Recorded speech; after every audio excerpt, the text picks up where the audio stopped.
مرکز میں پڑھ رہا ہوں، ساؤنڈ کو کسی کی نظر لگ گئی، آدھا گھنٹہ بغیر ساؤنڈ کے میں نے پڑھا، تو کوشش کروں گا زور کم لگاؤں، آپ تھوڑا سا زور آئے لگا لیجیے گا۔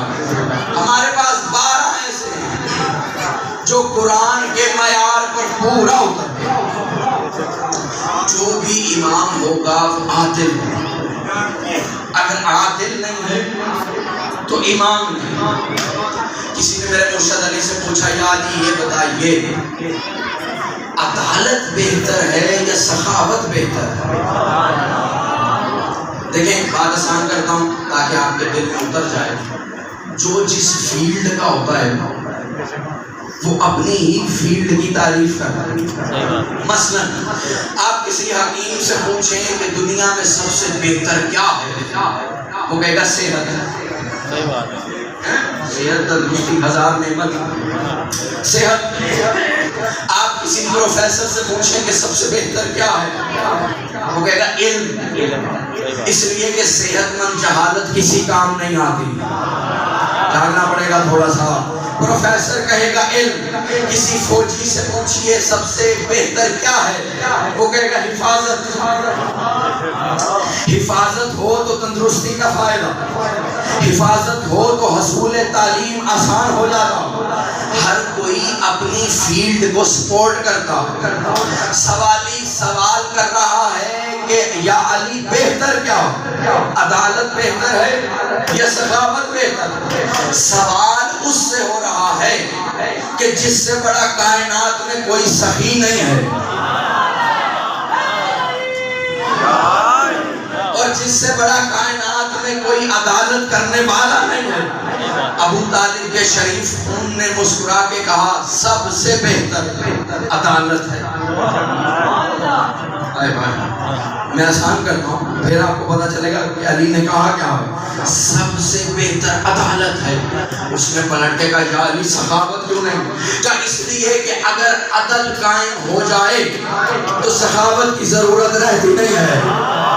جیو سلامت رہو، خدا کی سماعتوں کو بد نظری سے محفوظ رکھے۔ اگر عدل قائم ہو جائے، میں قرآن سے دلیل دے دیتا ہوں، اگر عدل قائم ہو جائے تو سخاوت کی ضرورت رہتی نہیں ہے۔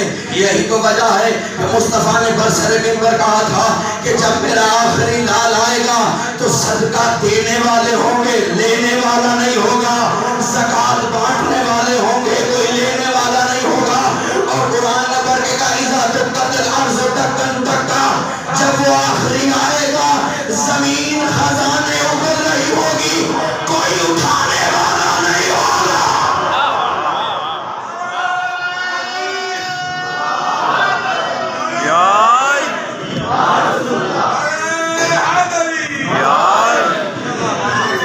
زمین خزانے اگل رہی ہوگی، کوئی اٹھانے والا نہیں ہوگا۔ اگر عدل قائم ہو جائے تو سخاوت کی ضرورت رہتی۔ چلو میں آسان کر دیتا ہوں، عدل علی سے بڑا کوئی عادل امام نہیں۔ میں اور آسان کر رہا ہوں تاکہ معرفت کا پیمانہ بلند ہو سکے۔ یہ گھرانہ اتنا بڑا عادل ہے اور ابو طالب کا لال اتنا بڑا عادل ہے کہ مجھے دکھاؤ تاریخ میں کہیں علی کے کیے ہوئے فیصلے پر کسی نے اپیل کی ہو۔ ہائی کورٹ آپ کے ہی شہر میں موجود ہے، مجھے بتائیں کبھی کسی نے علی کے کیے ہوئے، جسے میرا کل کا جملہ یاد ہے وہ اس جملے کا لطف لے گا، کبھی کسی نے علی کے کیے ہوئے فیصلے پر اپیل کی ہو کہ عدل نہیں ہوا؟ اس لیے کہ یہ گھرانہ عدل پہ فیصلہ نہیں کرتا۔ یہ گھرانہ عدل پہ فیصلہ نہیں کرتا، یہ جو فیصلہ کر دے وہی عدل ہو جاتا۔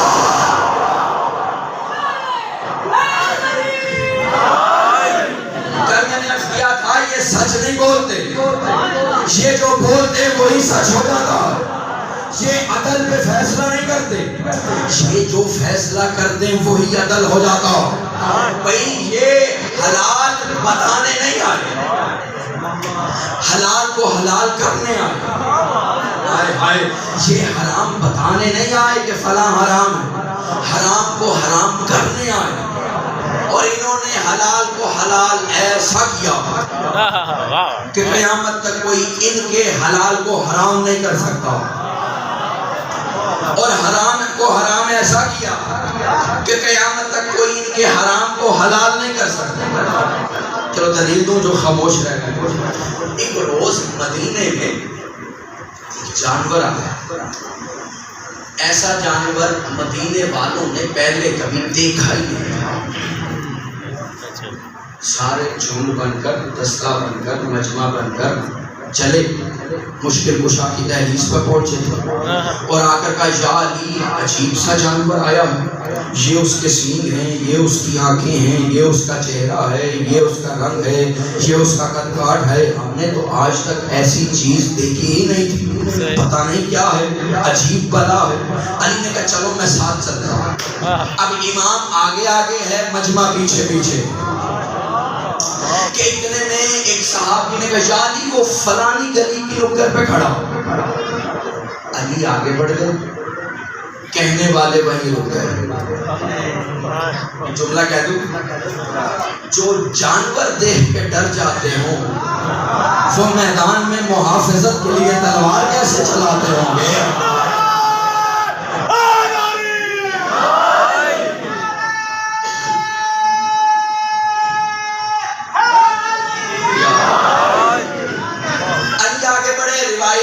علی نے سینوں سے پکڑا، زمین پہ لٹایا، چاقو نکالا، اسے حلال کر دیا۔ حلال کرنے کے بعد کہا اب حلال ہو گیا ہے، اب تو نزدیک آ جاؤ۔ وہ ذرا آہستہ آہستہ رم کے چلتے چلتے قریب ہوئے، اب اس کی کھال اتارو، گوشت بناؤ۔ کھال اتری، گوشت بنا، علی نے سب میں تقسیم کر دیا، سب گوشت لے کر اپنا اپنا حصہ لے کر گھر گئے، پکایا، کھایا۔ جب سحر ہو گئے اس کے بعد بارگاہ مصطفیٰ میں آ کے کہتے ہیں یا رسول اللہ عجب واقعہ ہو گیا، ایک جانور آیا تھا، علی نے حلال کیا، ہمیں گوشت دیا، ہم نے گھر جا کے پکایا، کھایا۔ اب سوال یہ کرنے آئے ہیں کہ وہ جانور حلال تھا یا حرام تھا؟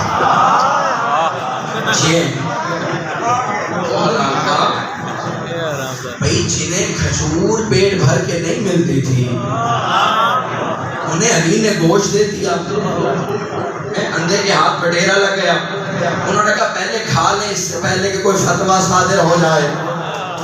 انہوں نے کہا یا رسول اللہ ہم نے وہ کھایا، پوچھنا یہ چاہتے ہیں، توجہ کرنا، پوچھنا یہ چاہتے ہیں کہ وہ حلال تھا یا حرام تھا۔ صاحب روایت کہتا ہے وہ جو پیکر رحمت تھا وہ مرقع جلال الہی بن گیا اور آنکھوں میں آنکھیں ڈال کر کہا خود ہی تو کہہ رہا ہے کہ علی نے حلال کر دیا، اب کیوں پوچھ رہا ہے کہ حلال تھا یا نہیں تھا؟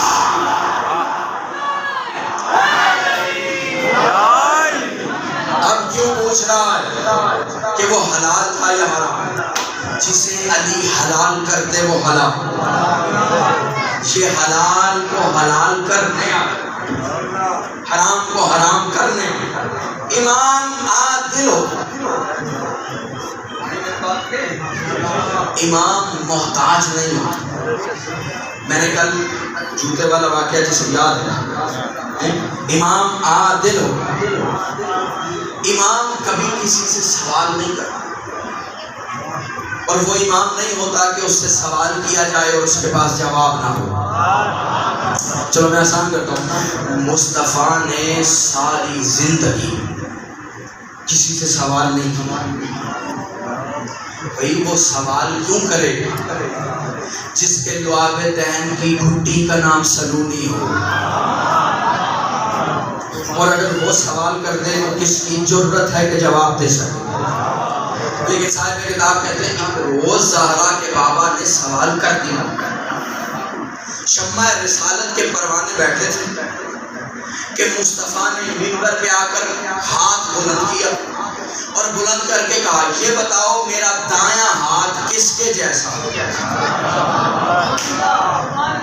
اب جو جوان بیٹھے ہیں، بزرگوں سے میں بات نہیں کر رہا لیکن یہ جملہ جوانوں کے لیے، اگر محبوب پوچھ لے کہ میری فلانی چیز کس جیسی ہے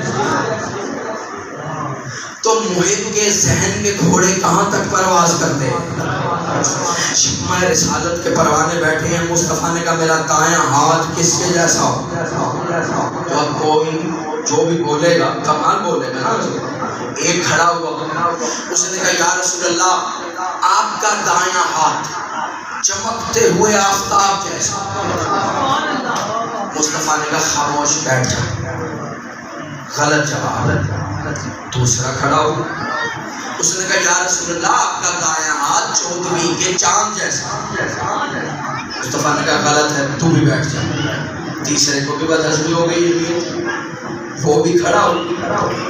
اس نے کھڑے ہو کر کہا یا رسول اللہ آپ کا ہاتھ موسیٰ کے ید بیضا جیسا. مصطفیٰ نے کہا غلط ہے, تو بھی بیٹھ. جب 3 سوال کے جواب غلط دے چکے, صاحب روایت کہتے ہیں اب کوئی نہ بولا, سب کی نگاہ وجہ اللہ پہ جا کر رک گئی. جاگنا, سب نے ابو طالب کے لال کی طرف دیکھا کہ علی ہی ہے جو جواب دے سکتا ہے. یہ ہے معیار امامت کہ مصطفیٰ نے مرتضیٰ کی طرف دیکھے کہا یا علی آپ بتائیے کہ میرا دایاں ہاتھ کس کے جیسا ہے. مرتضیٰ نے مسکرا کے کہا یا رسول اللہ مجھے آپ کی رسالت کی قسم ہے آپ کا دایاں ہاتھ بالکل بایاں ہاتھ جیسا ہے. آپ کا دایاں ہاتھ, جملہ یہاں پر تمام نہیں ہوا. آپ کا دایاں ہاتھ بالکل بائیں ہاتھ جیسا ہے. یہ جملہ ادا ہونا تھا کہ مصطفیٰ نے مسند کو چھوڑا اور آہستہ آہستہ صحابہ کو دکھاتے ہوئے مرتضیٰ تک گئے. غدیر کی یاد میں مرتضیٰ کے دونوں ہاتھ بلند کیے اور بلند کر کے کہا یا علی مجھے تیری ولایت کی قسم ہے, امامت کی قسم ہے, تیرا بھی دایاں ہاتھ بالکل بائیں ہاتھ جیسا.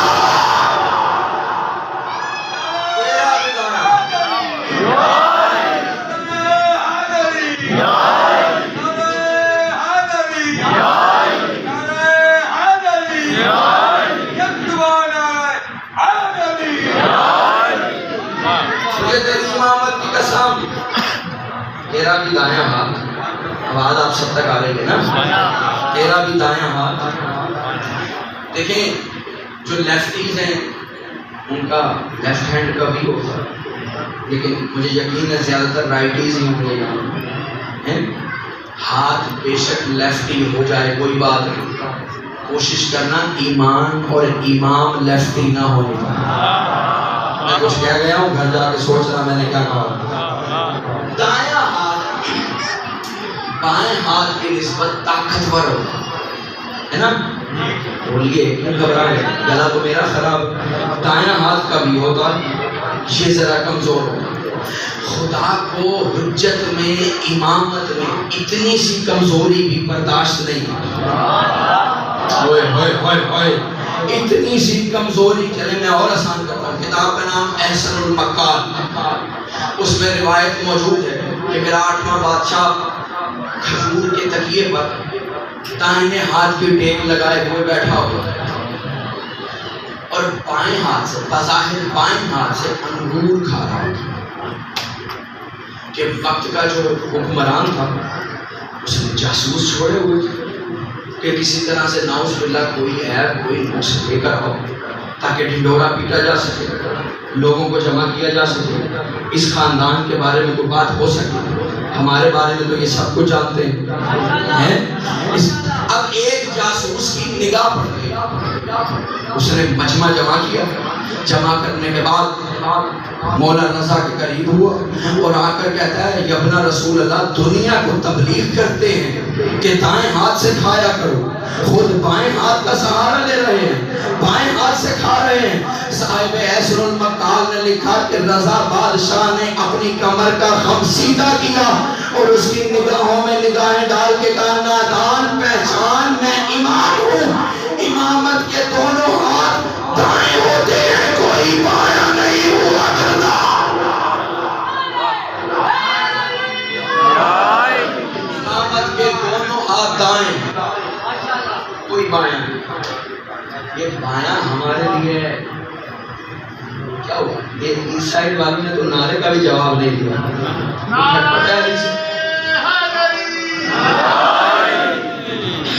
دیکھیے امامت کوئی معمولی منصب نہیں.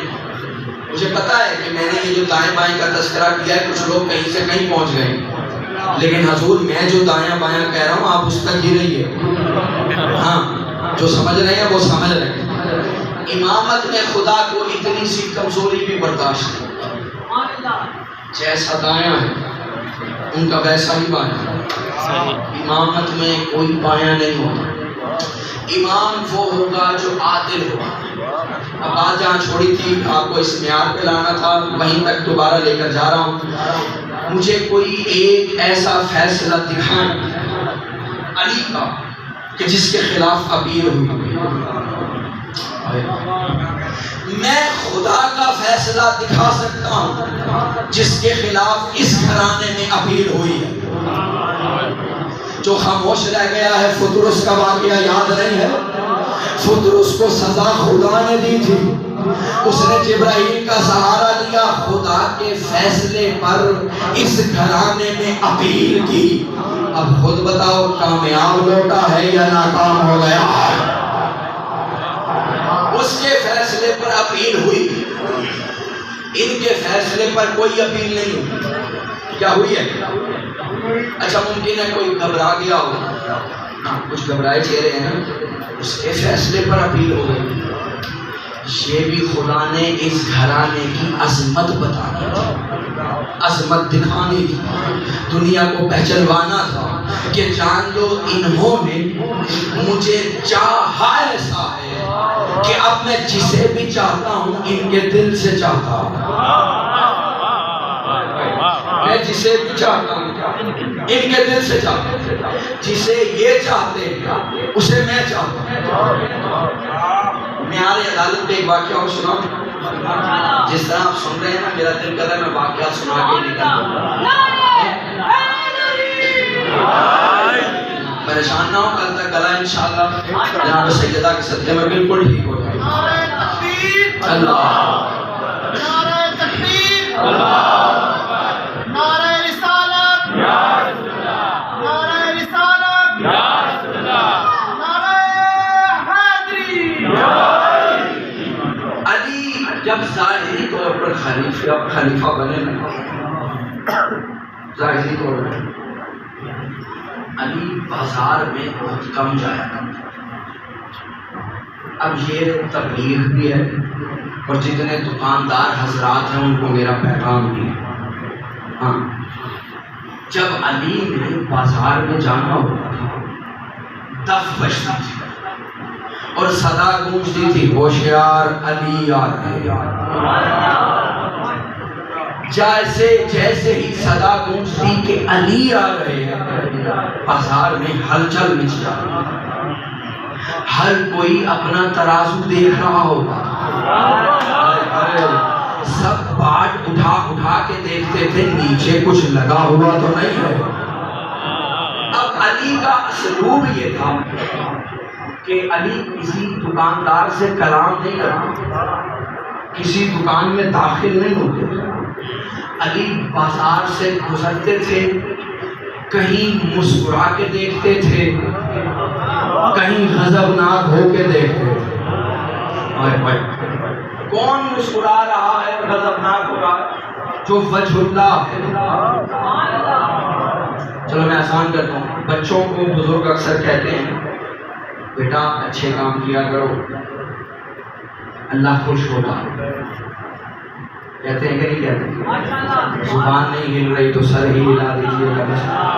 اچھے کام کرو، نیکیاں کرو، اللہ خوش ہوگا. برائی سے دور رہو، برے کاموں سے بچے رہو، اس لیے کہ اگر برائی کرو گے تو وہ ناراض ہوتا ہے. کہتے ہیں کہ نہیں؟ اچھے کام کرو گے اللہ خوش ہوگا، برے کام کرو گے تو اللہ ناراض ہوگا. مجھے عظمت آل محمد کی قسم، نہ اللہ خوش ہوتا نہ اللہ ناراض ہوتا. آپ جتنی حیرت سے سن رہے ہیں میں اتنی حیرت سے سناؤں. نہ اللہ خوش ہوتا، قرآن کی قسم، نہ اللہ خوش ہوتا نہ حیران ہوتا، مصطفیٰ کی قسم نہ اللہ خوش ہوتا نہ ناراض ہوتا، اس لیے کہ خوش ہونا بھی کیفیت ہے، ناراض ہونا بھی کیفیت ہے، اور جو کیفیت میں آ جائے وہ اللہ رہتا نہیں ہے۔ ہوئے ہوئے ہوئے، ہم نے تو عید صنم قدوں کے پجاریوں سے نہیں لی، اللہ کے گھر میں آنے والے سے لیا۔ نہ وہ خوش ہوتا ہے نہ وہ ناراض ہوتا، اس لیے خوش ناراض ہونا، سمجھ آ رہی ہے بات، ناراض ہونا بھی کیفیت، خدا خالق کیفیت ہے، وہ کسی چیز میں سماتا نہیں، کسی کیفیت میں آتا نہیں، کوئی حیت اسے گھیر نہیں سکتی۔ کسی نے ساتھ کیا آج محمد سے پوچھا، مولا خدا جو کہہ رہا ہے اگر یہ کرو گے میں راضی ہو جاؤں گا، مجھ سے رضایت کی سند پالو گے، یہ کرو گے میں ناراض ہو جاؤں گا تو میں جہنم میں بھیج دوں گا، بتائیے تو صحیح وہ راضی کیسے ہوتا ہے، وہ ناراض کیسے ہوتا ہے، پتا کیسے چلے کہ کب وہ راضی ہے کب وہ ناراض